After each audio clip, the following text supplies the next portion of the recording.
Vinieron al sepulcro trayendo las especies aromáticas que habían preparado y encontraron que la piedra había sido removida del sepulcro.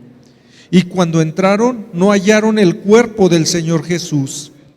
Y aconteció que, estando ellas perplejas por esto, de pronto se pusieron junto a ellas dos varones en vestiduras resplandecientes. Y estando ellas aterrorizadas e inclinados sus rostros a tierra, ellos les dijeron: ¿por qué buscáis entre los muertos al que vive? No está aquí, sino que ha resucitado. Vamos a orar. Señor, desde la antigüedad tú habías hablado que ibas a venir y que, Señor, tú ibas a resucitar, que tú ibas a padecer por un tiempo, pero la demostración de que eras Dios y que eras un Dios fiel y verdadero es que tu resurrección se iba a dar. Ese acontecimiento, Señor, fue la demostración de tu poder y de tu victoria sobre todas las cosas. Es por eso que tu pueblo se puede reunir hoy, Señor, sabiendo que eres un Dios verdadero y fiel y que, Señor, nuestra victoria está asegurada en ti. Por eso, Señor, es que tienes un pueblo que te glorifica y te alaba esta mañana. A ti sea la gloria en Cristo Jesús. Amén.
Imagino, y más hermoso, Dios, de lo que he pensado, porque eres más grande de lo que imagino, y más hermoso, Dios, de lo que he pensado, porque eres más grande de lo que imagino, y más hermoso, Dios, de lo que he pensado, porque eres más grande de lo que imagino, y más hermoso, Dios, de lo que he pensado. Tú eres grande y digno de alabar. Tú eres grande y digno de alabar. Tú eres grande y digno de alabar.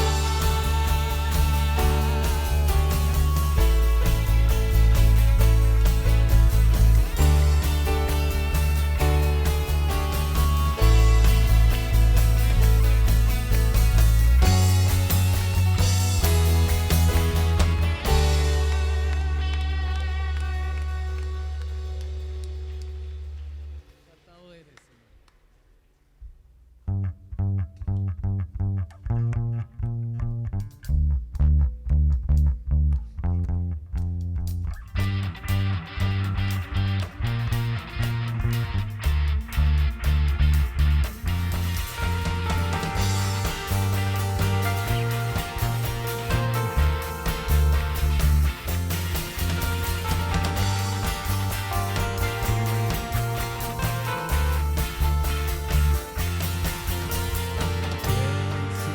Señor, las estrellas creó y su luz limitó.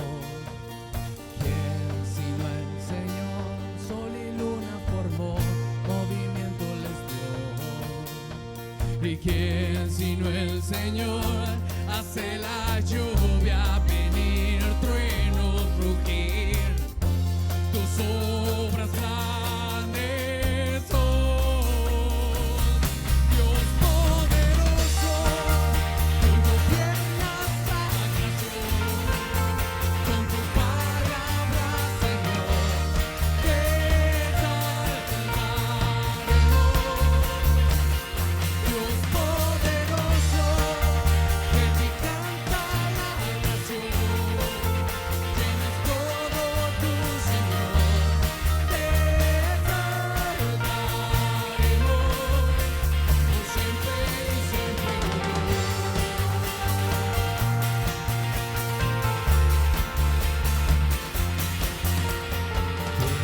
Sino el Señor ha soñado en el plan para el hombre salvar.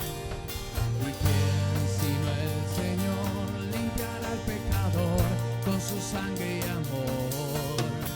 ¿Y quién sino el Señor puede dar vida y salvar por una cruz? Tus planes grandes son, y Dios poderoso, tú gobiernas la creación, con tu palabra, Señor, te exaltaremos. Y Dios poderoso, que te canta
siempre te exaltamos, Señor, y por siempre declaramos tus grandezas, que tú eres el Dios que extiende misericordia sobre su pueblo. Muchas gracias, Señor, porque nosotros también éramos en otro tiempo insensatos, rebeldes, extraviados, esclavos de concupiscencias y deleites diversos, viviendo en malicia y envidia, aborrecibles y aborreciéndonos unos a otros. Pero cuando se manifestó la bondad de Dios nuestro Salvador y su amor para con los hombres, nos salvó, no por obras de justicia que nosotros hubiéramos hecho, sino por su misericordia, por el lavamiento de la regeneración y por la renovación en el Espíritu Santo, el cual derramó en nosotros abundantemente por Jesucristo nuestro Salvador, para que justificados por su gracia viniésemos a ser herederos conforme a la esperanza de la vida eterna. Es gracias al Señor que ahora podemos acercarnos a Él. Él nos ha limpiado y ha extendido gracia y perdón sobre nosotros. Reina en mi corazón.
Señor, tú eres maravilloso. Gloriosa es tu obra. Glorioso es tu amor. Gloriosa es tu salvación, Señor. Glorioso eres tú, Jesús.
Soy en él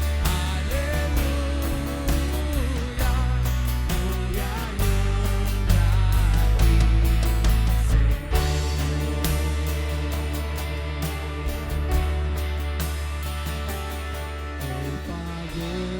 por mí, su perdón me dio por la sangre que derramó en la cruz. El pecado ya no me puede atar. Libre soy en él, libre en verdad.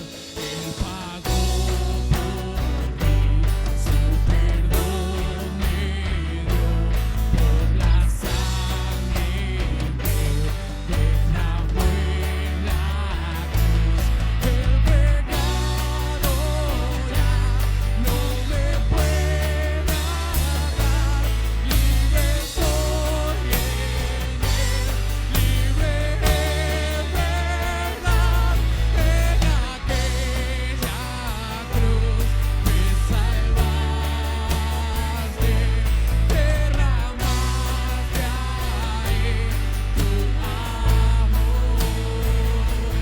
Mi alma cantará, aleluya, gloria y honra a ti,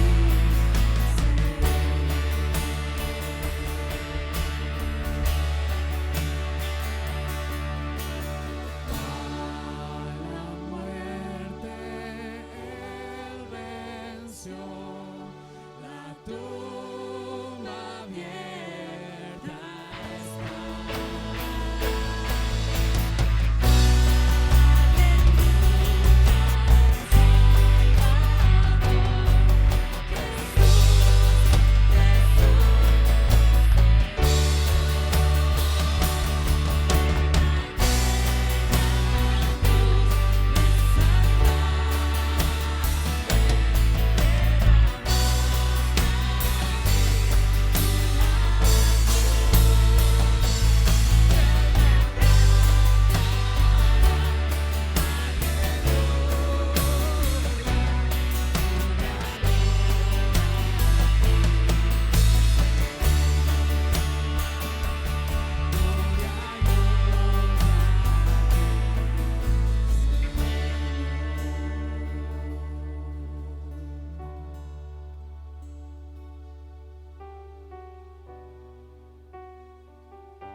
Padre, gracias por esta salvación tan grande.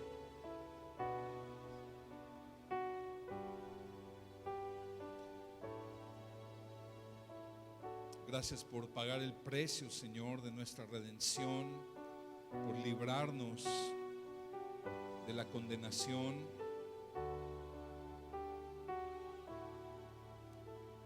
Gracias, Señor, te adoramos. Y hoy, Señor, recordamos tu sacrificio a favor nuestro.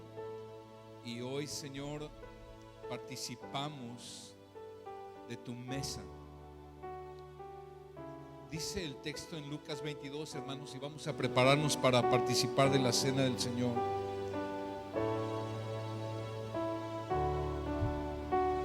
Cuando llegó la hora, Jesús se sentó a la mesa y con él los apóstoles y les dijo: intensamente he deseado comer esta Pascua con ustedes antes de padecer, porque les digo que nunca más volveré a comerla hasta que se cumpla en el reino de Dios.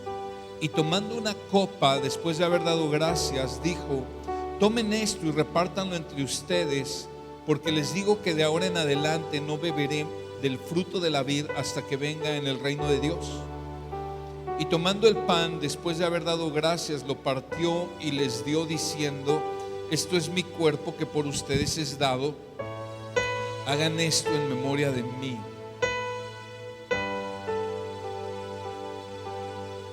El participar de la cena del Señor no es un rito, es un acto de obediencia porque Jesús lo estableció, pero es un acto de adoración en el que recordamos que Él dio su vida por nosotros y que gracias a ello podemos tener comunión con el Padre, comunión con Dios, pero también comunión con la iglesia. Que la cena del Señor fue establecida para tomarse en la iglesia, en el contexto de la iglesia. Así es de que vamos a tomar del pan. Vamos a dar gracias a Dios. Padre, gracias por tu Hijo Jesucristo. Gracias por Jesús que Señor voluntariamente dio su cuerpo a los heridores. Y Señor, tú voluntariamente fuiste a recibir el castigo que merecíamos nosotros recibir. Te damos gracias por ello. Y Señor, hoy tomamos este pedazo de pan recordando tu muerte y tu sacrificio a favor nuestro. Lo tomamos con gratitud, Jesús, en tu precioso nombre. Amén. Puedes comerlo.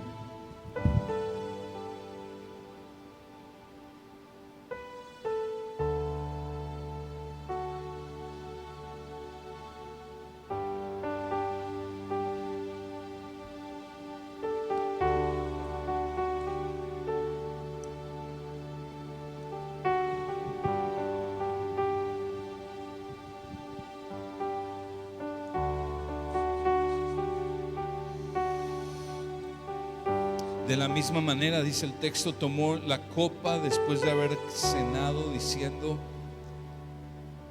esta copa es el nuevo pacto en mi sangre, que es derramada por ustedes. Jesús derramó su sangre, su vida en la cruz para establecer un pacto de gracia,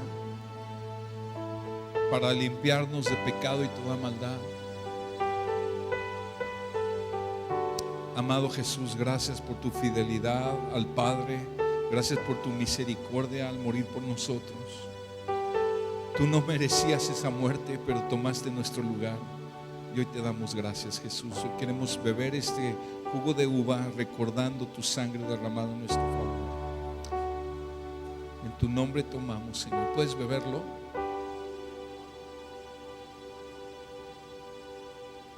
Gracias, Señor. Alabado sea tu nombre. Alabado sea tu nombre. Y Jesús dice, me encanta porque el texto dice Tomen esto y repártanlo entre ustedes, porque les digo que de ahora en adelante no beberé el fruto de la vid hasta que venga el reino de Dios. O sea, Él promete que cuando Él vuelva por segunda vez, vamos a beber una vez más el jugo y el pan y sentarnos a su mesa, porque Él murió por nuestros pecados, pero al tercer día resucitó en día domingo, y Él vive y reina, y un día volverá y nos sentaremos a su mesa y le veremos cara a cara en una comunión perfecta por la eternidad. Amén. Gracias a Dios. Puedes tomar tu lugar, por favor.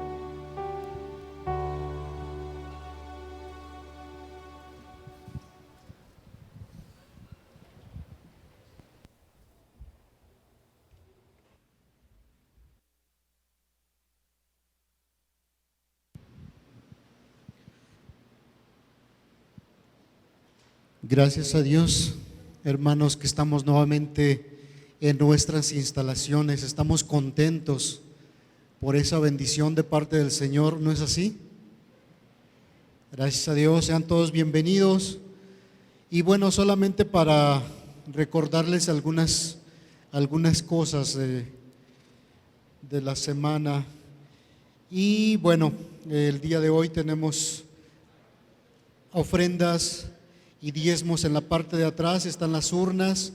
Tú puedes hacerlo en el momento que tú lo decidas. También te recordamos que el día de hoy es ofrenda misionera. Así es que si tú vas a diezmar, vas a ofrendar o vas a ofrendar para las misiones, puedes hacerlo depositando tu ofrenda en la parte de atrás y esto en el tiempo que tú lo decidas. También queremos recordarte que para poderte registrar para la siguiente reunión, puedes hacerlo con Mauricio y Lilia. Entonces al final lo puedes hacer acercándote con ellos y que ellos tomen tu registro. Y bueno, pues creo que eso sería todo en cuanto a anuncios de la semana. Y vamos a prepararnos para la palabra, y voy a pedirle a los niños si van pasando a su salón y junto con su maestro, y vamos a escuchar la palabra a través de los labios del pastor Manuel Quintal o Manolo Quintal.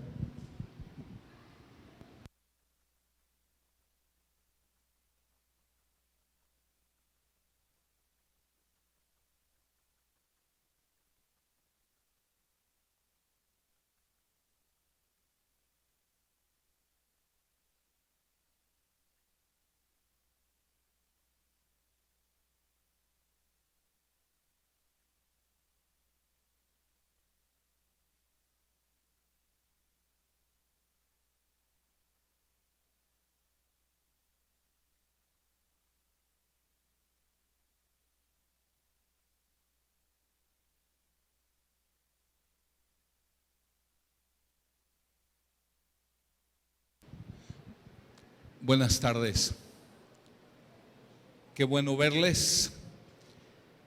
Extrañábamos estar aquí en este lugar. ¿Es verdad? A algunos también les gustó mucho el potrero, pero bueno, damos gracias a Dios que podemos regresar aquí. Gracias a Dios por todo el equipo que está sirviendo y ayudándonos a hacer posible tener estas reuniones. La primera reunión estuvo llena completamente y bienvenido, nos da mucho gusto que esté aquí. Vamos a la palabra, vamos a Hebreos capítulo 2, por favor. Hebreos capítulo 2, versículos 5 al 18.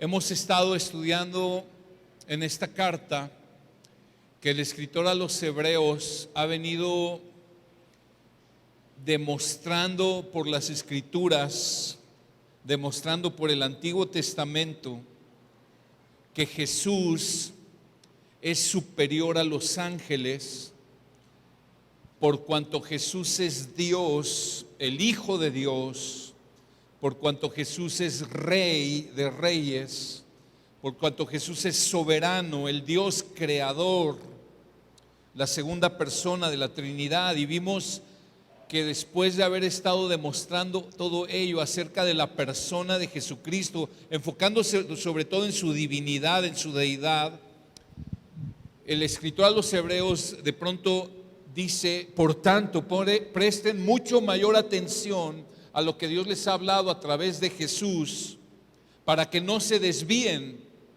y no descuiden esta salvación tan grande. El día de hoy, en la porción que vamos a ver, que es el resto del capítulo 2, versículos 5 al 18, vamos a ver cómo él, después de haber hecho esta exhortación, él sigue hablando y demostrando que Jesús es superior a los hombres, superior a los ángeles. Aun cuando Jesús se hizo hombre, él seguía siendo superior a los ángeles.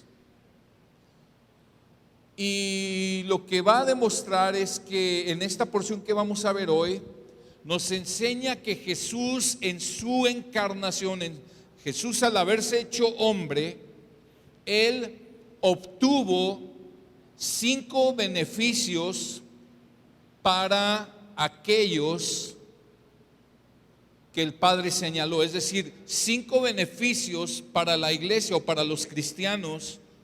5 beneficios que tenemos por la encarnación de Cristo. El título de esta enseñanza es Los beneficios de la encarnación de Cristo. Los beneficios de la encarnación de Cristo. Voy a leer el texto y si me acompaña a orar, por favor.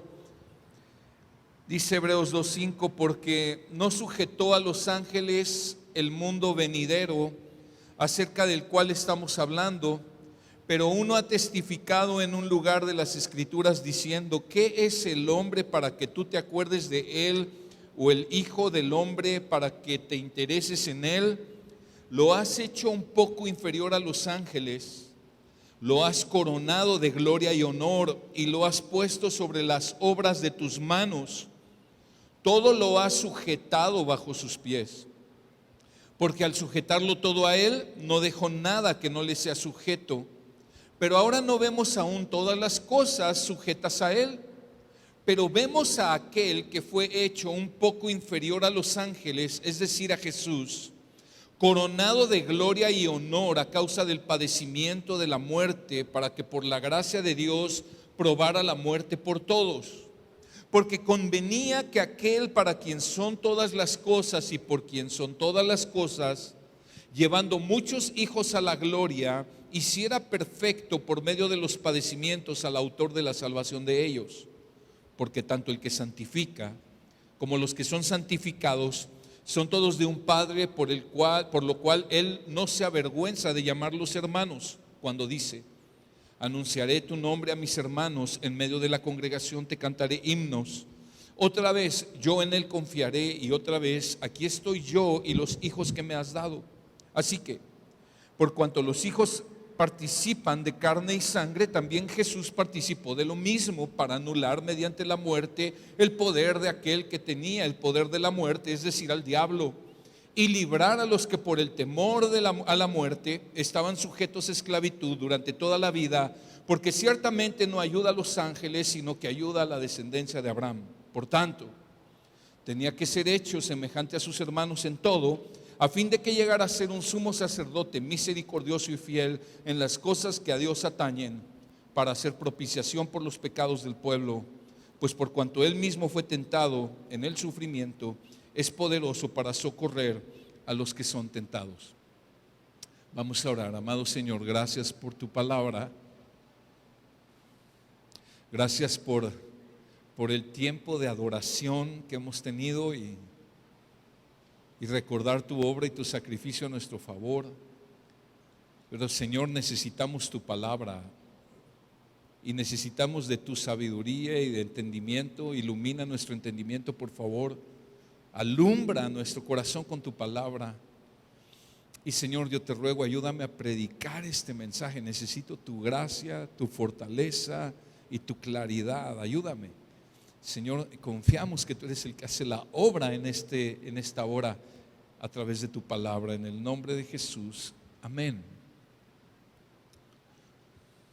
Muchos han dicho que los cristianos no necesitamos más teología y doctrina, que más bien necesitamos amar a Dios, necesitamos el poder del Espíritu.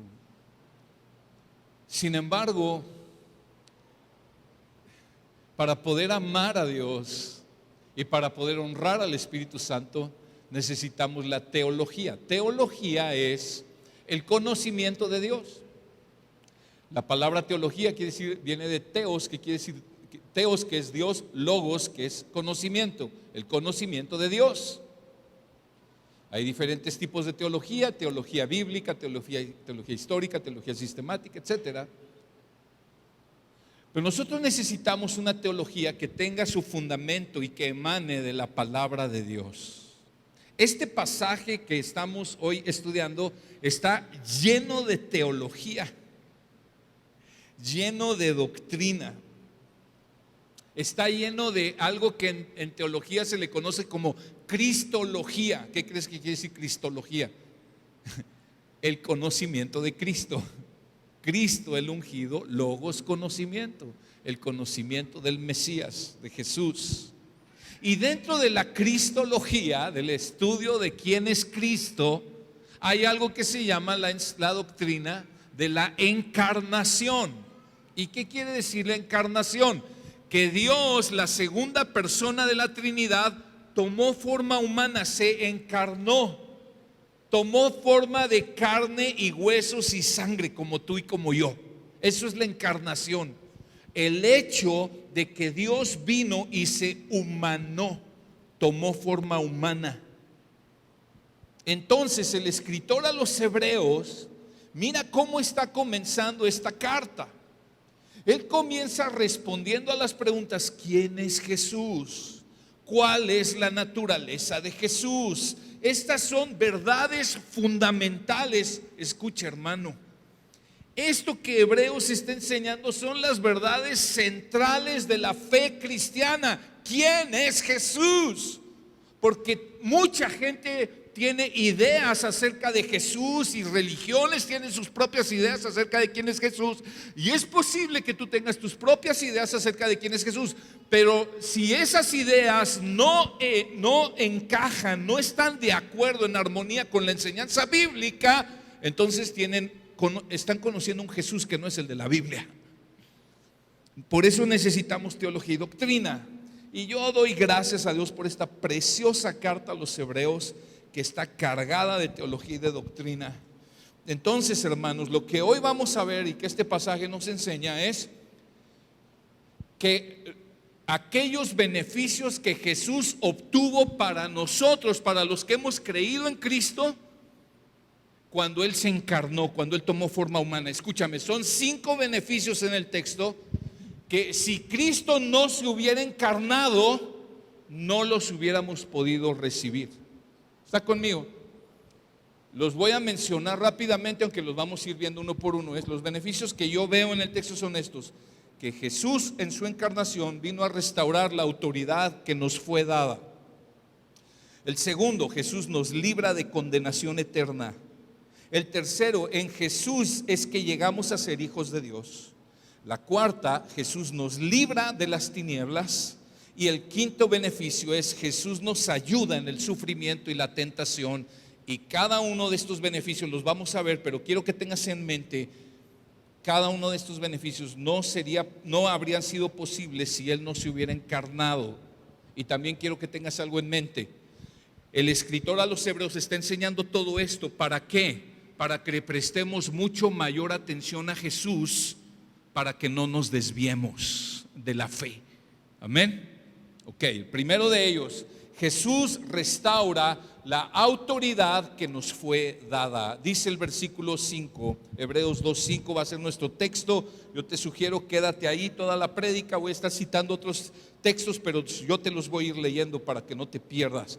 Dice el versículo 5: porque no sujetó a los ángeles el mundo venidero acerca del cual estamos hablando. O sea, la escritura a los Hebreos está diciendo: sabes, a pesar de que los ángeles son seres extraordinarios, seres impresionantes, seres dotados, Dios no le dio autoridad a ellos sobre este mundo ni sobre el mundo venidero. Dios no le dio esa autoridad a los ángeles. Y entonces el autor demuestra por las Escrituras, otra vez del Antiguo Testamento, citando el Salmo 8, que Dios creó al hombre y le dio al hombre la autoridad sobre toda la creación. Dice Hebreos 2:6, ahí donde estamos: pero uno ha testificado en un lugar de las Escrituras diciendo. Y ese uno que ha testificado en las Escrituras es el autor, el escritor del Salmo 8, que es David. Dice: ¿qué es el hombre para que tú te acuerdes de él? O el hijo del hombre para que te intereses en él. Si tú lees el Salmo 8, y te recomiendo que luego lo leas, vas a ver que en el Salmo 8 David, el rey David, está maravillado por la gloria de Dios que creó todo lo que existe, y la grandeza y la majestad de Dios. Y de pronto David dice: Señor, pero ¿qué es el hombre para que te acuerdes de él? O el hijo del hombre para que te intereses en él. Y dice el versículo 7: lo has hecho un poco inferior a los ángeles. O sea, si somos inferiores a los ángeles, ¿en qué sentido? En que los ángeles tienen mayor poder y capacidad que nosotros. Pero dice el texto: lo has coronado de gloria y honor, lo has puesto sobre la obra de tus manos, todo lo has sujetado bajo sus pies. O sea, Dios decidió otorgarle al hombre la autoridad para administrar la creación y enseñorearse de ella. Por eso dice: lo has honrado, lo has coronado. Cuando tú lees el relato de Génesis capítulo 1, cuando nos relata toda la creación, vemos en el Génesis 1, 26 al 28, cómo cuando Dios crea al hombre, Dios le delega al hombre la autoridad para gobernar la tierra.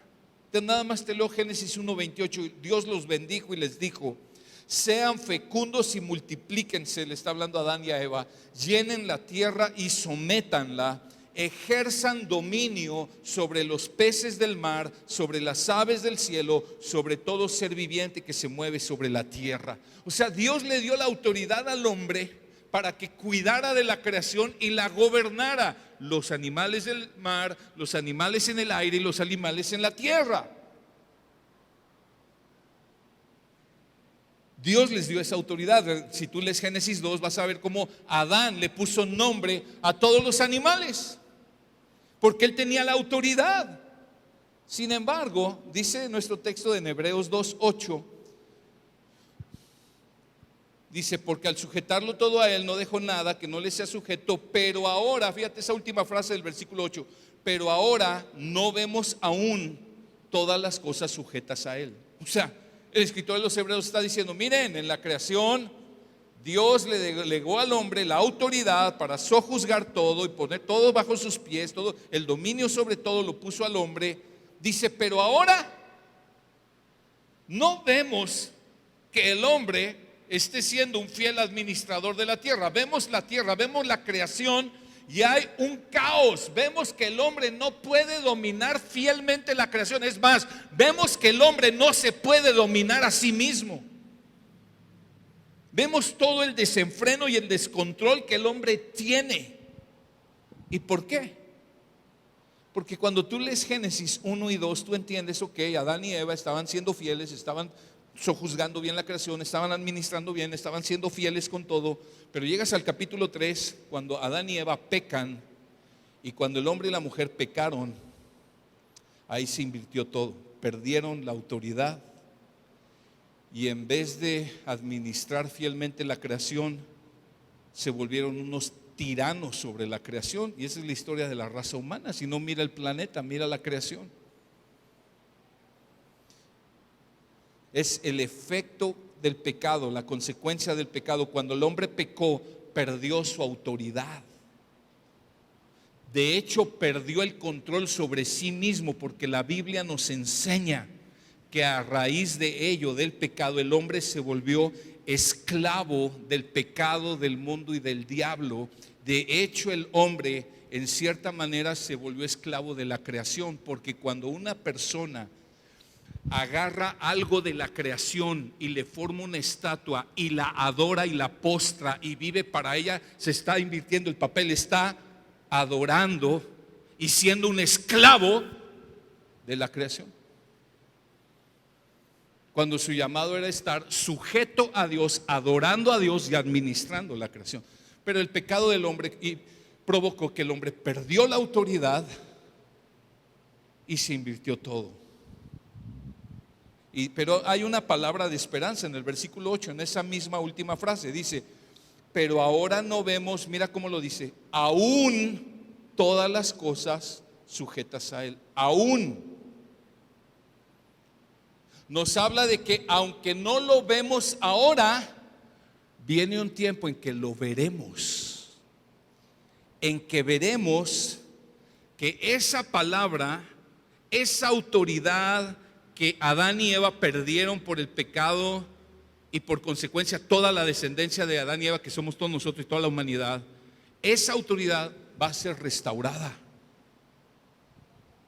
Y va a ser restaurada, pero no gracias a los méritos del hombre, sino gracias a los méritos del Dios que se hizo hombre, de Jesús. Porque dice el versículo 9, fíjate, pero vemos a aquel que fue hecho un poco inferior a los ángeles, es decir, a Jesús, coronado de gloria y honor a causa del padecimiento de la muerte. Es decir, cuando dice que Jesús fue hecho un poco inferior a los ángeles, obviamente sabemos, Jesús es Dios.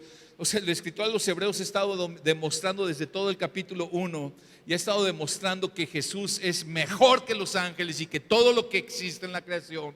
¿Y por qué nos dice que fue hecho inferior a los ángeles? Acuérdate, Jesús tomó forma humana, o sea, Jesús tenía dos naturalezas, plenamente Dios y plenamente hombre. Jesús en su naturaleza humana fue hecho un poco inferior a los ángeles. ¿Por qué? Porque se hizo uno de nosotros. Se hizo hombre para ser nuestro sustituto. Escucha, se hizo hombre porque Él vino a cumplir lo que Adán no pudo cumplir.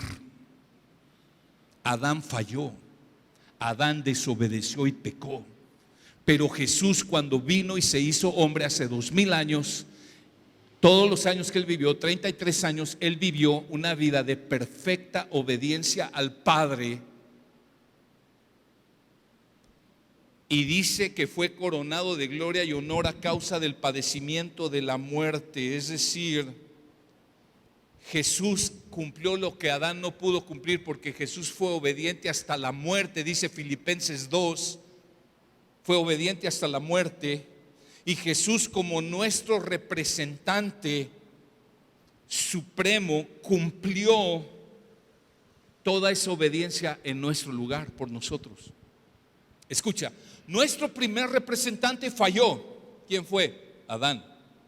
Nuestro segundo Adán, como Pablo se refiere a Jesús en Romanos capítulo 5, nuestro segundo Adán, nuestro segundo representante, Jesús, cumplió perfectamente con lo que Adán no pudo cumplir. Y por ello, hermanos, es que en Jesús se cumple lo que el Salmo 8 dice y lo que cita el escritor a los Hebreos en estos versículos del 6 al 8. Es Jesús en quien se cumple eso. Y entonces Jesús, al haber cumplido eso en nuestro lugar, cuando tú vienes y entregas tu vida a Cristo, eso se pone en tu cuenta. O sea, eso es un beneficio que Cristo obtuvo para ti y para mí. Por eso dice Efesios capítulo 2, versículo 5 y 6: aun cuando estábamos muertos en nuestros delitos, nos dio vida juntamente con Cristo, por gracia son salvos. Y con Él, escucha, nos resucitó y con Él nos sentó en los lugares celestiales en Cristo Jesús. O sea, cuando tú vienes, una persona se arrepiente de sus pecados, cree en Jesús, se une a Cristo por la fe. En ese momento esa persona espiritualmente, Dios ya le dio una autoridad, ya lo sentó junto a Cristo. Ya se le otorgó un lugar de autoridad al lado de Cristo un lugar de autoridad sobre la creación. Pero el cumplimiento pleno, o sea, ya es un hecho de que ya es algo que se nos ha otorgado, pero la plenitud de ese cumplimiento se va a dar cuando Cristo vuelva por segunda vez. Porque cuando Él vuelva por segunda vez va a someter todo bajo sus pies y su reino lo va a establecer en toda plenitud. Y aquellos que están en Cristo recibirán también la autoridad que se perdió en el huerto del Edén. Ya se nos otorgó un sitio de autoridad en Cristo, pero todavía no la ejercemos en plenitud. Eso es algo a lo que los teólogos le llaman el ya, pero todavía no.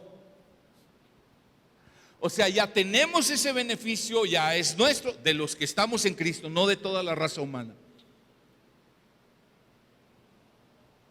Ya es un hecho, pero todavía no lo ejercemos en plenitud, pero lo ejerceremos, porque dice la palabra de Dios en Apocalipsis capítulo 5, versículos 9 y 10, una visión del cielo y de lo porvenir, y dice que está narrando seres en el cielo, dice, cantaban un cántico nuevo diciendo, digno eres de tomar el libro y de abrir sus sellos, porque tú fuiste inmolado. Están cantando a Jesús, adorando a Jesús. Tú fuiste inmolado y con tu sangre compraste para Dios a gente de toda tribu, lengua, pueblo y nación, y los has hecho un reino y sacerdotes para nuestro Dios, y reinarán sobre la tierra.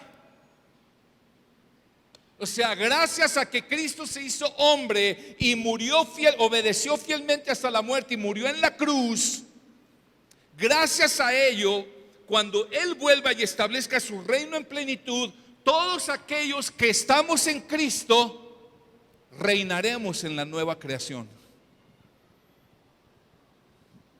por la eternidad. En Cristo, el primer beneficio de que Cristo se hizo hombre es que Jesús restaura la autoridad que nos fue dada y que se había perdido en el huerto, pero nos va a ser restaurada. Amén. ¿Vas conmigo? ¿Me vas siguiendo? Sí. ¿Es difícil la teología? Parece difícil, pero no es. Es clara. Hermano, el que veamos el mundo actualmente en un caos y la creación en un caos, no debería de desanimarnos y de provocar que dejemos de mirar a Jesús. O sea, el decir, ay, ¿por qué muere gente inocente? ¿Y por qué tantos niños mueren de hambre? ¿Y por qué las enfermedades? ¿Y por qué el COVID no se quita? Pues que Dios... Y tonterías que todos hemos dicho. Y digo tonterías porque son reflexiones que hacemos cuando somos ignorantes del Dios de la Biblia. Y yo seguro he dicho cosas así en el pasado, pero hermanos, por cuanto sabemos que Él vendrá por segunda vez a establecer su reino en toda plenitud, debemos animarnos y tener esperanza en Él. Todo lo que os están diciendo es que el hoyo de ozono en la capa y se va a acabar y las plagas van a acabar y la raza humana se va a exterminar. Nosotros conocemos el final de la historia. Él va a restaurar todas las cosas. Entonces debemos prestar mucho más atención a lo que Dios nos ha hablado por Jesucristo para que no nos desviemos. El segundo beneficio es que Jesús nos libra de la condenación. Jesús nos libra de la condenación. Versículo 9 de nuestro texto. Pero vemos a aquel que fue hecho un poco inferior a los ángeles, es decir, a Jesús coronado de gloria y honor a causa del padecimiento de la muerte. Y mira el final del texto. Para que por la gracia de Dios probara la muerte. Para que por la gracia de Dios Jesús, hombre, probara la muerte por todos. ¡Ah, caray! Jesús vino a este mundo a morir la muerte que nosotros merecíamos morir, es lo que está diciendo. Desde el principio, vuelvo a Génesis 1, Génesis 2. Desde el principio Dios estableció: el alma que pecare, esa alma morirá.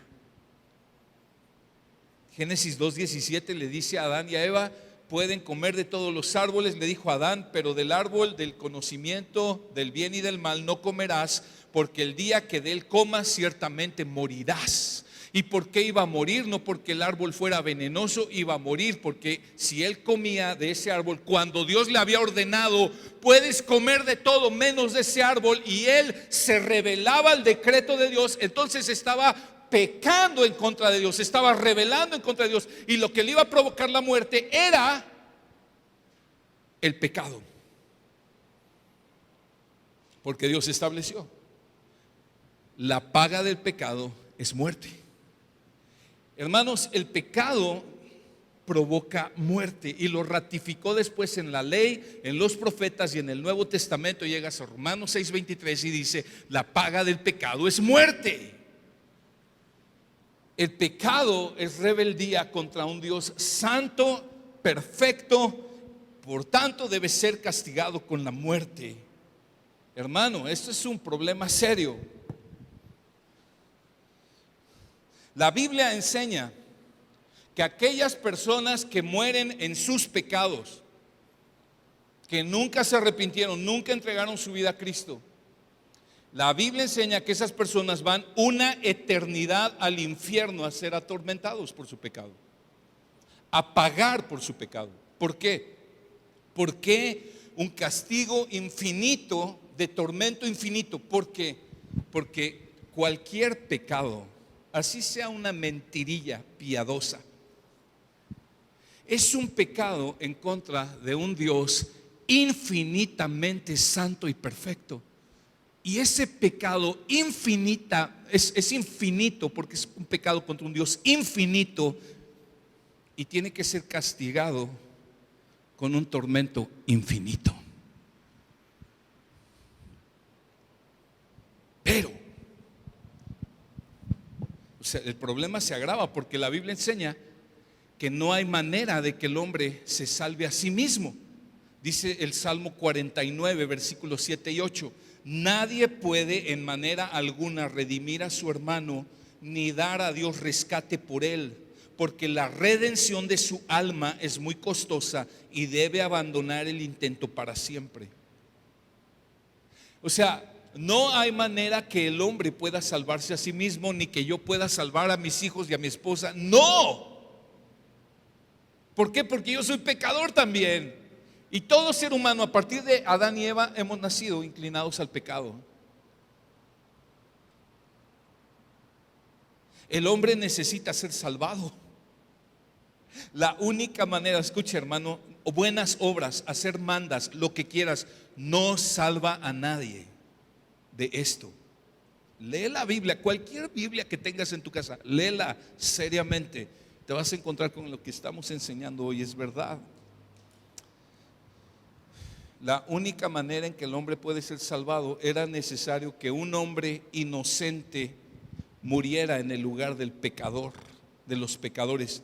Pero ese que viniera a morir en nuestro lugar, ese sustituto, tendría que ser otro hombre. No podía ser un ángel, tendría que ser otro hombre, pero un hombre perfecto, sin pecado. Un hombre que no hubiera nacido con la inclinación al pecado, y un hombre que durante toda su vida no hubiera cometido ni un solo pecado, ni de pensamiento, ni de palabra, ni de acción. Ese único hombre perfecto que cumplió con una obediencia perfecta es Jesucristo. Por eso dice el texto: para que por la gracia de Dios probara la muerte por todos. Para que por la gracia de Dios probara la muerte por todos. Fíjate la frase: para que por la gracia de Dios Jesús probara la muerte por todos. O sea, la muerte de Jesús en la cruz es el acto más grande de amor y de misericordia que Dios ha tenido con esta raza humana caída, rebelde, pecadora, hostil a Dios. Dice Romanos 5:8 que Dios muestra su amor para con nosotros en que aun siendo pecadores, Cristo murió por nosotros. Es decir, Cristo murió en nuestro lugar. Escucha, quien merecía morir en esa cruz eras tú y yo. Pero por la gracia de Dios, Él vino a probar la muerte por todos. Jesús solamente podía salvarnos al hacerse hombre, vivir una vida de perfecta obediencia y después morir como nuestro sustituto. Tomar nuestro lugar en la muerte. Muriendo la muerte que merecíamos morir. Por eso dice de 2 Corintios 5:21, al que no conoció pecado, por nosotros lo hizo pecado en la cruz, para que nosotros fuéramos hechos justicia de Dios en Él.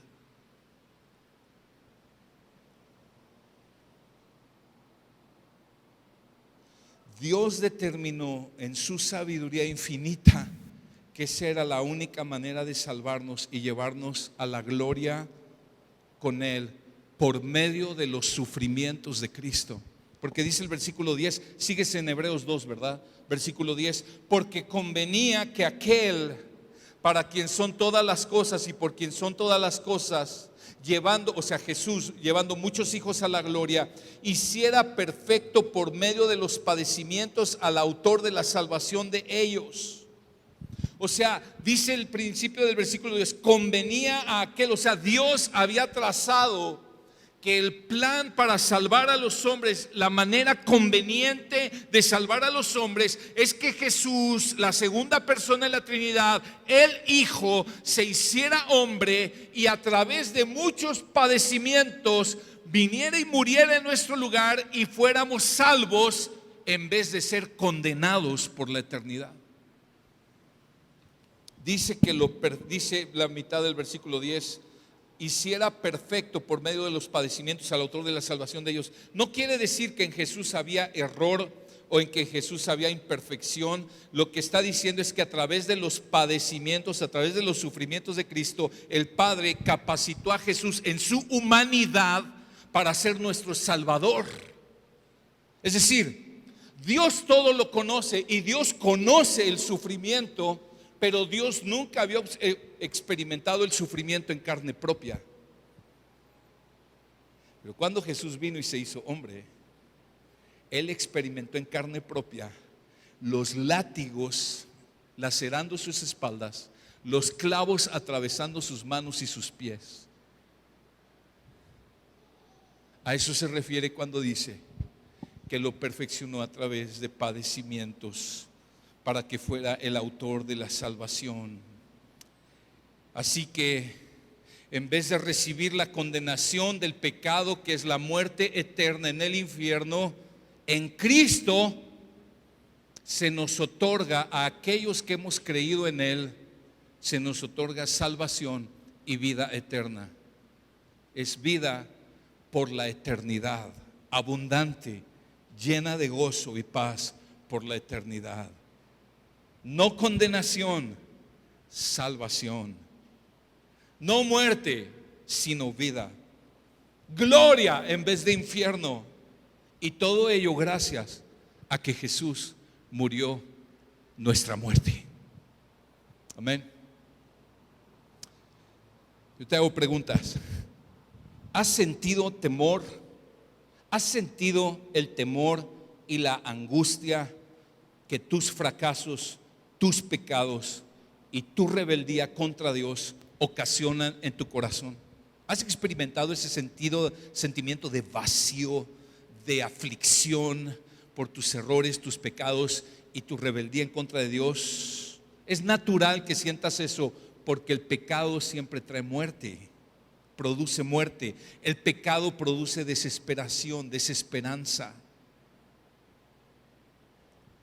Y solo en Jesús puedes ser libre de la condenación, porque Él llevó el sufrimiento y la muerte por tus pecados. Es por ello que Jesús es digno de que le prestemos mucho mayor atención para que no nos desviemos. Amén. El tercer beneficio de Jesús haberse encarnado es que en Jesús somos hechos hijos de Dios. Versículo 11: porque tanto el que santifica como los que son santificados son todos de un Padre, por lo cual Él no se avergüenza de llamarlos hermanos. O sea, ¿qué está diciendo? Tanto Jesús como nosotros pertenecemos al mismo Padre. En Cristo somos hechos hijos de Dios, y dice el texto, Él no se avergüenza de llamarnos hermanos. O sea, Jesús se hizo hombre, entre otras cosas, para traernos a la familia de Dios y hacernos hijos de Dios. Si Jesús no se hubiera hecho hombre, eso era imposible.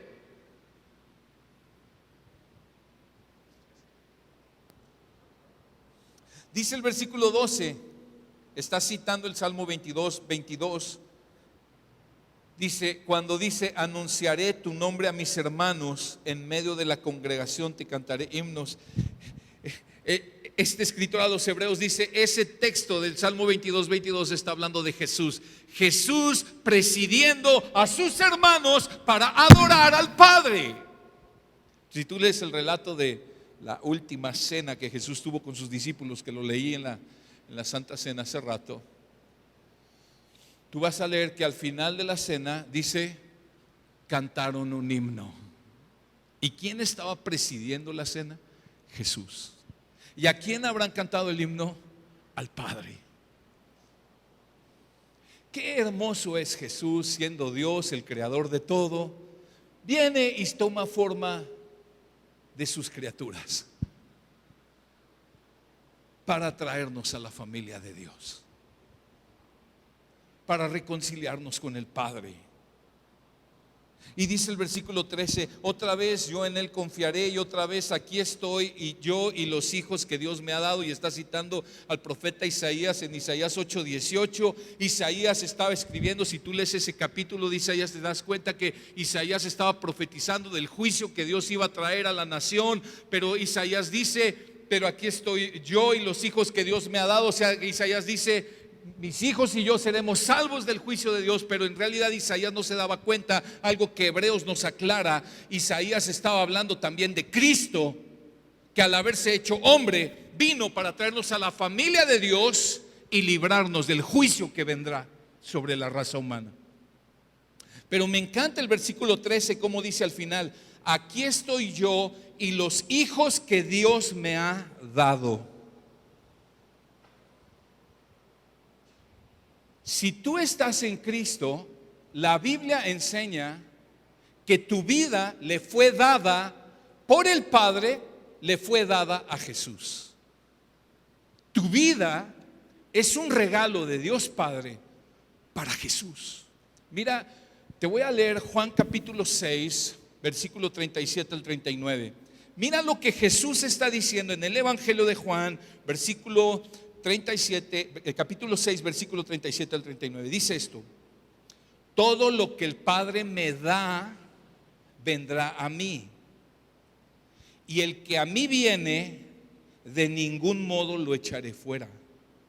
Porque he descendido del cielo no para hacer mi voluntad, sino la voluntad del que me envió. Y esta es la voluntad del que me envió, que de todo lo que Él me ha dado, yo no pierda nada, sino que lo resucite en el día final. ¿A cuántos de los que el Padre le dio a Jesús Él va a salvar? ¿A cuántos? A todos, porque dice, esta es su voluntad. Todo lo que Él me ha dado, yo no pierda nada, sino que lo resucite en el día final. O sea, cuando la gente dice, es que sí se puede perder la salvación, la pregunta no va por ahí. La pregunta es, ¿puede Jesús perder a una persona que el Padre le dio? ¿Puede? ¡No puede! No puede. No puede. Porque Él es el perfecto Salvador. Hermanos, si la salvación se pudiera perder, nadie sería salvo. Porque todos pecamos todos los días. El más grande mandamiento: amarás al Señor tu Dios con todo tu corazón, con toda tu mente y con toda tu fuerza.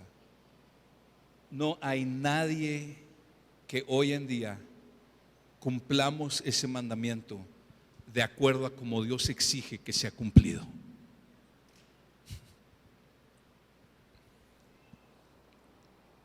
Estamos creciendo en ello, pero no vamos a alcanzar la perfección de obediencia a ese mandamiento mientras estemos en esta tierra. Amén.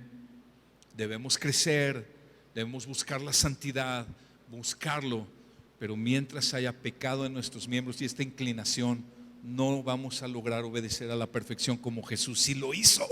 Por eso son buenas noticias. Él sí lo hizo en nuestro lugar.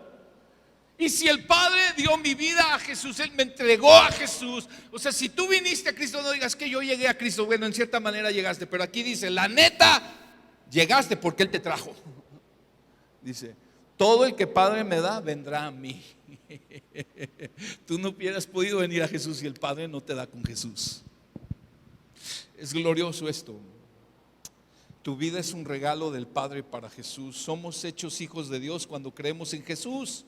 Es la única manera de ser hijos de Dios. No todos somos hijos de Dios. Todos los seres humanos somos criaturas de Dios. La Biblia enseña: hay hijos del Dios, hay hijos del diablo. Lee Génesis 3, ahí lo vas a ver.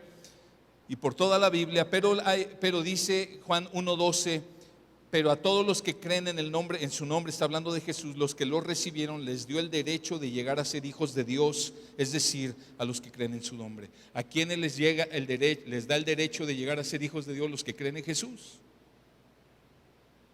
Así es de que yo te quiero decir algo: si tú estás en Cristo, no eres un huérfano. Tu Padre es Dios. Tú tienes una familia que es la iglesia, el cuerpo de Cristo. Estás seguro en Él, estás seguro en esa familia, porque Jesús no pierde a ninguno de los que Dios le dio, de los que el Padre le dio. Entonces, hermano, pon mucho mayor atención a Jesús, quien te ha reconciliado con el Padre y te ha traído a su propia familia. Amén. Cuarto beneficio: Jesús nos libra de la esclavitud. Y no pienses que de la esclavitud a la industria o el trabajo, porque vas a leer el texto, versículo 14. Así que, por cuanto los hijos participan de carne y sangre, también Jesús participó de lo mismo, para anular mediante la muerte el poder de aquel que tenía el poder de la muerte, es decir, el diablo. Este texto nos dice varias cosas. Lo primero que nos dice es: por cuanto nosotros somos seres humanos de carne y hueso, de carne y sangre, dice, por ello Jesús participó de lo mismo. O sea, por eso Jesús voluntariamente dejó su trono, vino a esta tierra, nació de una chica virgen, tomó forma humana, tomó forma de carne y hueso, carne y sangre. ¿Para qué? Para hacernos libres de la esclavitud al diablo. Dice el texto, para anular quiere decir para cancelar mediante la muerte el poder de aquel que tenía el poder de la muerte, es decir, el diablo. Escucha. Cuando el hombre pecó en el huerto, ¿tú te acuerdas el relato de Génesis 3? El hombre peca porque la serpiente, el diablo, lo engaña. Y cuando entra el pecado, el hombre que tenía autoridad sobre toda la creación, ese orden se invierte. Y el hombre, en vez de tener autoridad, pasa a ser esclavo del diablo. De hecho, Jesús, cuando vino, se refirió en los evangelios como 4 veces al diablo como el príncipe de este mundo. Porque el hombre, con su pecado, le cedió la autoridad. Cuando Pablo en 2 de Timoteo capítulo 2 le está diciendo a Timoteo: Timoteo, el siervo de Dios, tiene que ser amable con todos, no contencioso. Dice, para que quizás los que escuchan al siervo de Dios, quizás muchos de ellos se escapen del lazo del diablo al que están cautivos a voluntad de él. La Biblia enseña que aquellas personas que no están unidas a Cristo por la fe, aunque no se dan cuenta, son esclavos del titiritero de este mundo, el diablo.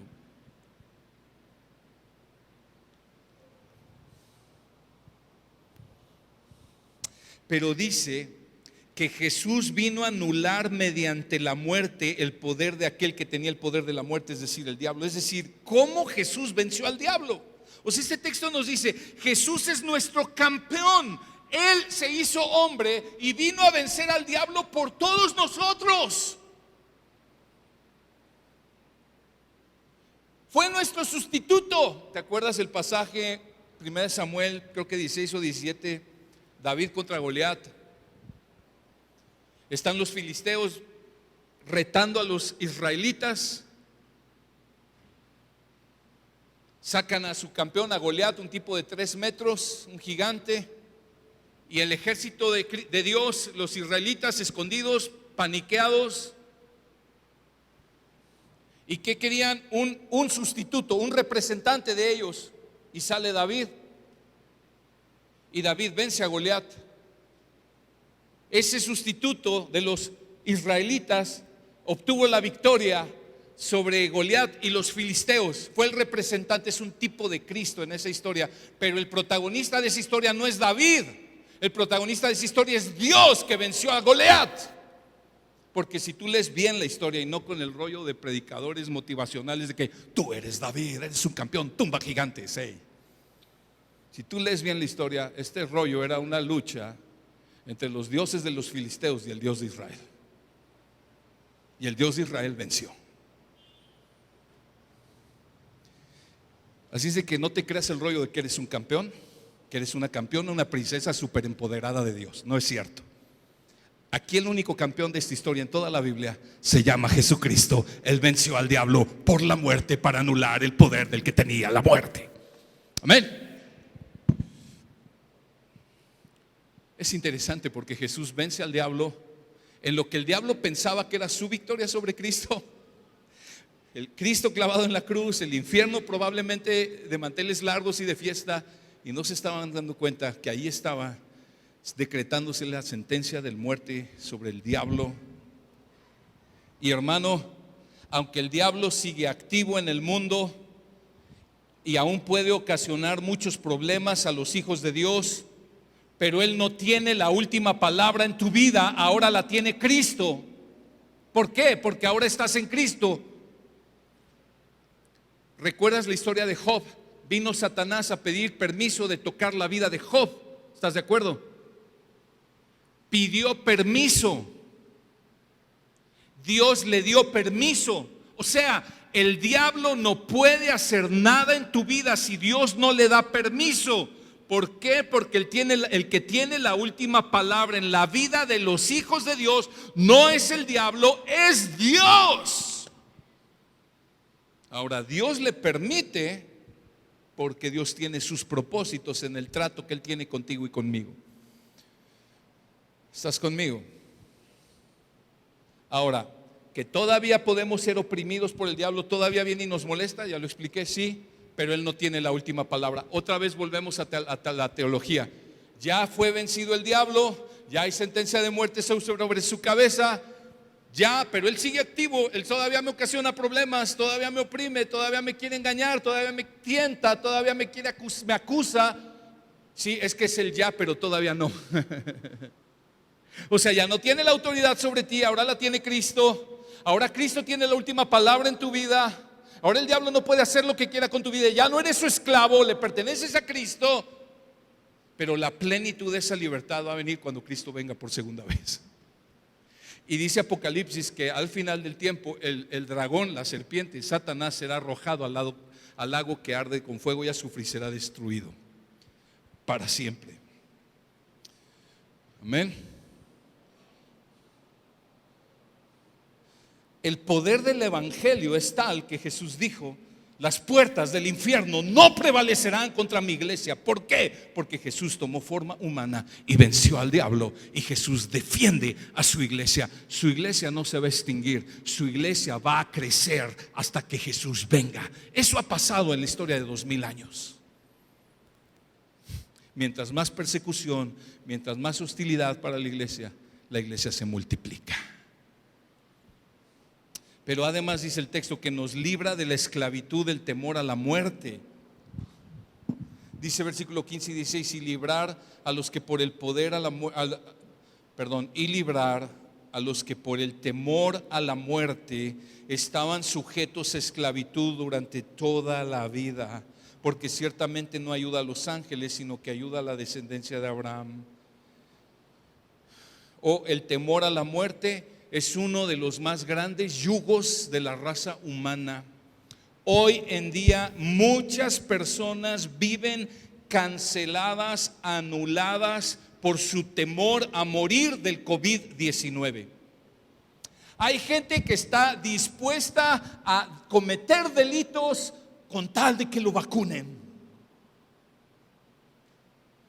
Hay un temor a la muerte, es un yugo que esclaviza a las personas, los atormenta, los mantiene atados. Y es triste saber de iglesias que están en temor, los pastores diciendo: hasta que haya semáforo verde volveremos a reunirnos. ¿Y dónde está la fe en aquel que venció a la muerte? ¿Y dónde está la fe en aquel que vino a librarnos de la esclavitud del temor a la muerte? Y hemos enseñado a ser prudentes y tomar nuestras medidas, pero no podemos vivir en temor, y menos a la muerte. Pablo dijo en Filipenses capítulo 1: para mí el vivir es Cristo y el morir es ganancia, porque la muerte para nosotros no es una tragedia, es una cita. Es el día que vamos a la gloria eterna.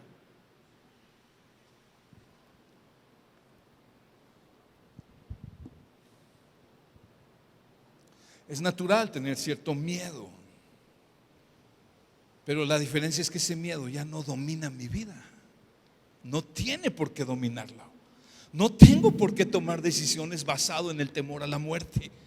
Tomamos decisiones en fe, porque nuestro Señor destruyó, venció hizo libres a aquellos que por el temor a la muerte estaban sujetos a esclavitud toda la vida.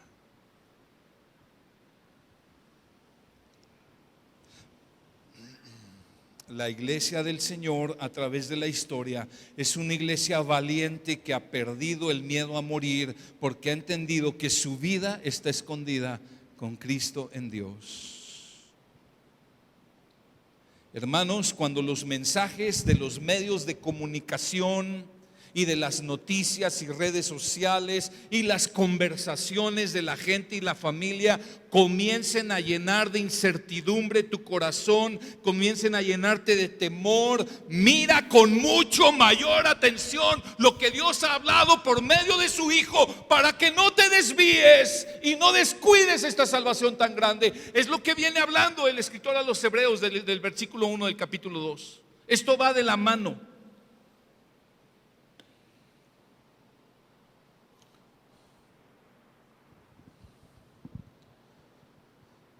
Cuando el diablo venga con sus engaños y sus mentiras, debes poner mucho mayor atención a lo que Dios habla por medio de Cristo. Cuando el diablo venga con sus acusaciones en tu mente y sus pensamientos en tu mente de condenación, de no soy digno, no tengo perdón, otra vez lo mismo, qué vergüenza, cómo voy a ir, cómo voy a hacer, ay, estoy condenado. La Biblia dice que Él es el acusador. Cuando el diablo venga con acusaciones por personas o en tu mente, debes poner mucho mayor atención a lo que Dios ha hablado por medio de Cristo. Y Dios ha hablado por medio de Cristo que en Cristo tus pecados han sido perdonados. Amén. el quinto y último beneficio que Jesús obtuvo por nosotros al hacerse hombre es que Él nos ayuda en el sufrimiento y en la tentación. Versículo 17. Por tanto, mira qué dice: tenía que ser hecho semejante a sus hermanos en todo. O sea, muchos se preguntan, bueno, ¿qué no había otra manera en que Dios salvara a los hombres? La respuesta es no. Dios estableció que así fuera. Dios solo actúa de manera que corresponde con su carácter y su gloria. Dice, por tanto, tenía que ser hecho semejante a sus hermanos en todo. Tenía que haberse hecho hombre para que fuera semejante a nosotros en todo, a fin de que llegara a ser un sumo sacerdote misericordioso y fiel. Tú recuerda, en el Antiguo Testamento existieron generaciones de sacerdotes, y el sacerdote era un representante de los hombres delante de Dios. Y el sacerdote siempre estaba orando y clamando a Dios por el pueblo, pero también ofreciendo sacrificios de animales en el tabernáculo y en el templo para que expiaran el pecado del hombre delante de Dios. Esos sacrificios en el Antiguo Testamento no fueron perfectos, pero apuntaban al sacrificio perfecto. Esos sacerdotes no eran perfectos, pero apuntaban al sumo sacerdote perfecto, que además, dice el texto, para que fuera nuestro sumo sacerdote misericordioso y fiel. Misericordioso con los hombres, fiel para con Dios.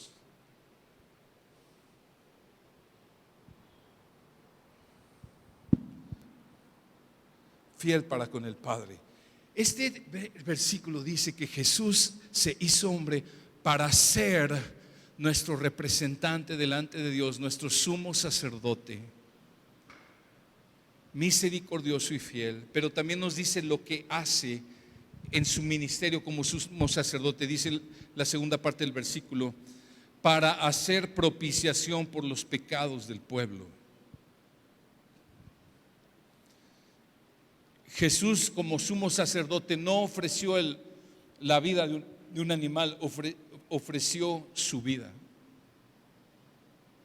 para hacer la propiciación de nuestros pecados, dice el texto, por los pecados del pueblo.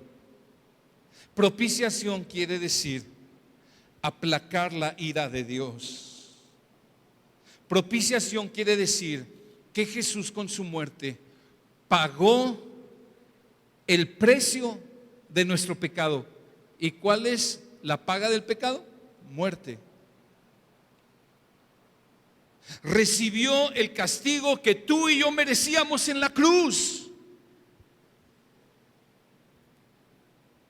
Si tus pecados pueden ser perdonados, no es porque hagas tus sacrificios.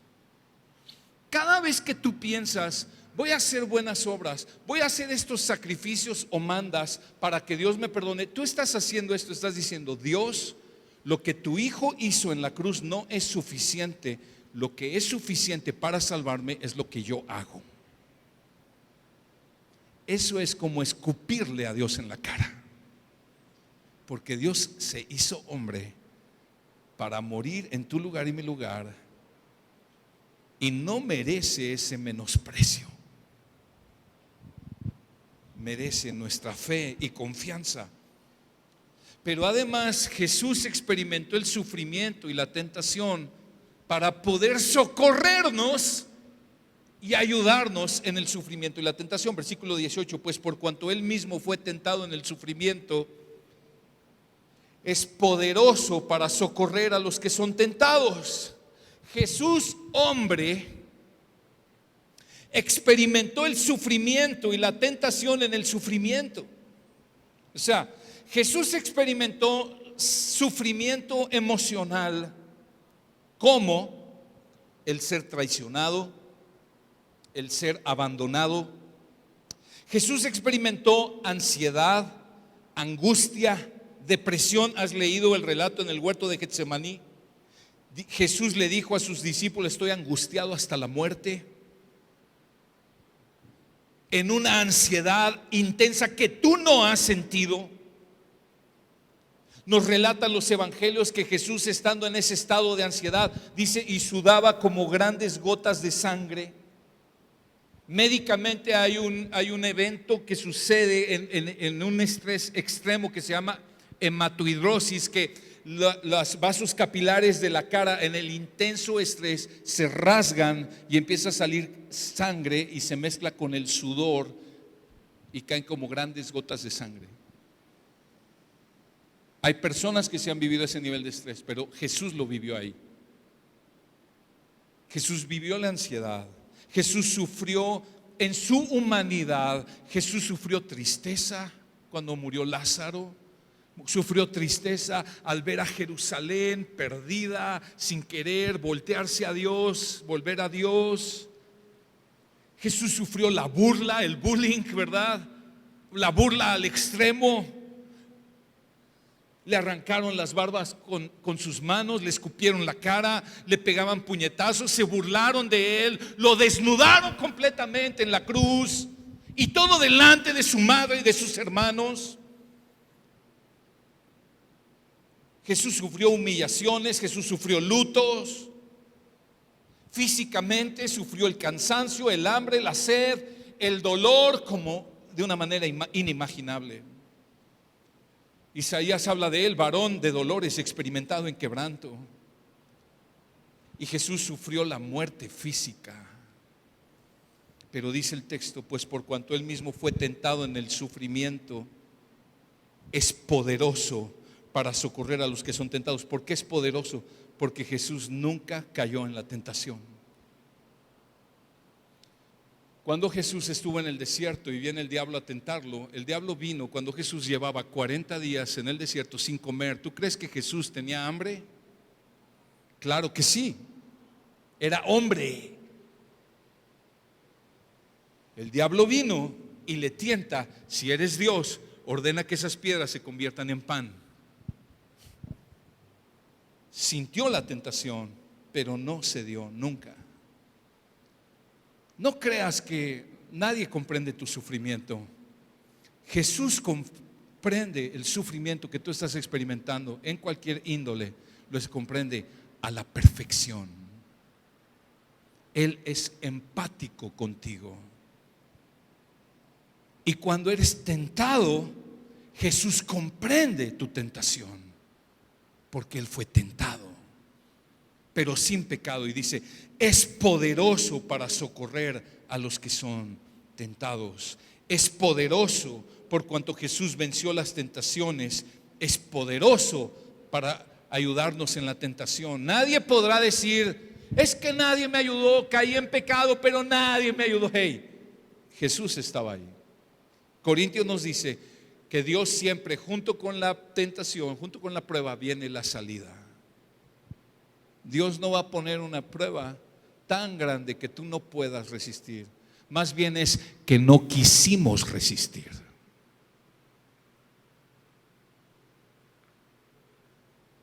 Que no quisimos pelear. No quisimos confiar en Jesús. Que Él es poderoso. Esa palabra poderoso viene del dunamis, que es el poder extraordinario y sobrenatural de Dios. También da la idea de socorrer, habla de la idea de alguien que corre para agarrar a otro y ayudarlo. Jesús tiene esa actitud con aquellos que en la tentación o en el sufrimiento claman a Él. Él corre para socorrer. Si tú eres hijo de Dios, quiero decirte que Él ha estado contigo en todos tus sufrimientos. A veces has experimentado su presencia, a veces no, pero de que Él ha estado, ha estado.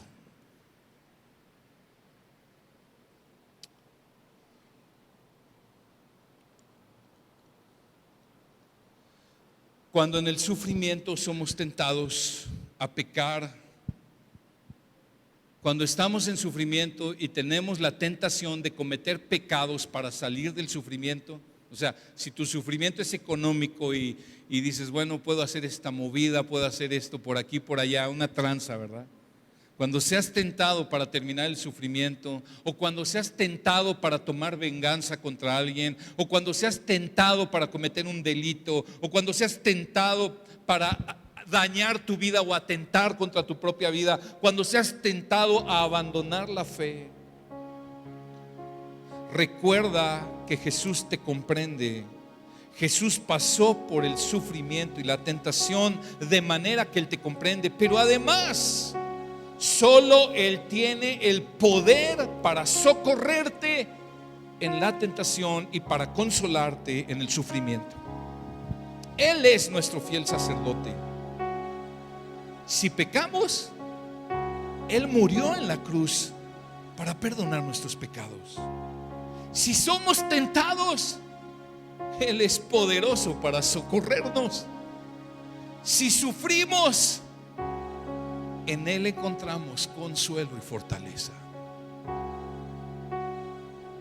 Presta mucho mayor atención a lo que Dios habla por medio de Jesús en su palabra, y no seas negligente descuidando lo que Él por gracia te ha entregado.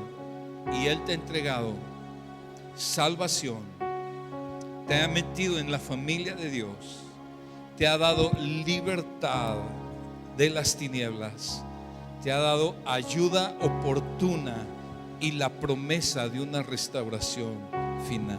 Si tú hoy estás escuchando toda esta enseñanza y no has entregado tu vida a Cristo, estás viviendo a tu manera, tú has escuchado hoy estos 5 beneficios que enseñamos en este texto, pero estos beneficios son los que Jesús ha ganado para su pueblo, para aquellos que han creído en Él.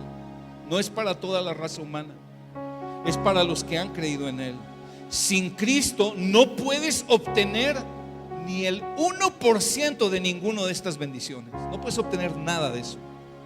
Pero si confías en Cristo con toda tu vida, si hoy tú dices, oh, yo en verdad soy pecador, en verdad he vivido a mi manera, pero hoy me arrepiento, hoy he oído que Él murió en mi lugar, Jesús, sálvame. Si tú crees eso y clamas a Él, oh, todas estas bendiciones vendrán a tu vida y llenarán tu corazón, y te darás cuenta que solo Cristo es suficiente para ti. Y hermano, hermana, tengamos cuidado de no ser negligentes y de descuidar nuestra salvación. Prestemos mucho mayor atención a las verdades y las bendiciones que hoy hemos escuchado. Dejemos que el Evangelio de Jesucristo penetre profundo en nuestros pensamientos, en nuestra imaginación, de manera que podamos llegar a encontrar el deleite, la satisfacción, el gozo de esta salvación tan grande y gloriosa que Él obtuvo al venir y hacerse uno de nosotros. Amén. Vamos a orar. Amado Señor, amado Jesús, gracias por haber venido a esta tierra a hacerte uno de nosotros. Gracias, Señor, por haber venido a nosotros, porque no había manera de que nosotros fuéramos a ti. Gracias, Señor, por venir a salvarnos. Jesús, gracias por haber tomado nuestro lugar en esa cruz, por haber pagado por nuestros pecados. Gracias por traernos a la familia de Dios. Gracias por la libertad que hay en ti, Señor. Gracias por hacernos libres de las tinieblas y del temor a la muerte y a la opresión de la esclavitud del diablo. Gracias por ser tú nuestro pronto auxilio en el sufrimiento y en la tentación.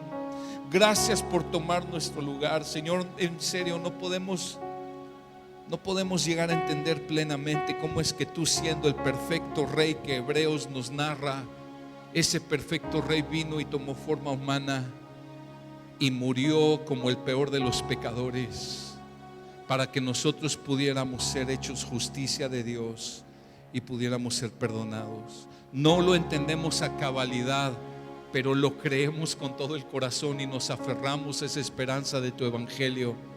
Y Señor, te adoramos. Recibe nuestra adoración en esta mañana, Señor. En tu precioso nombre, Jesús.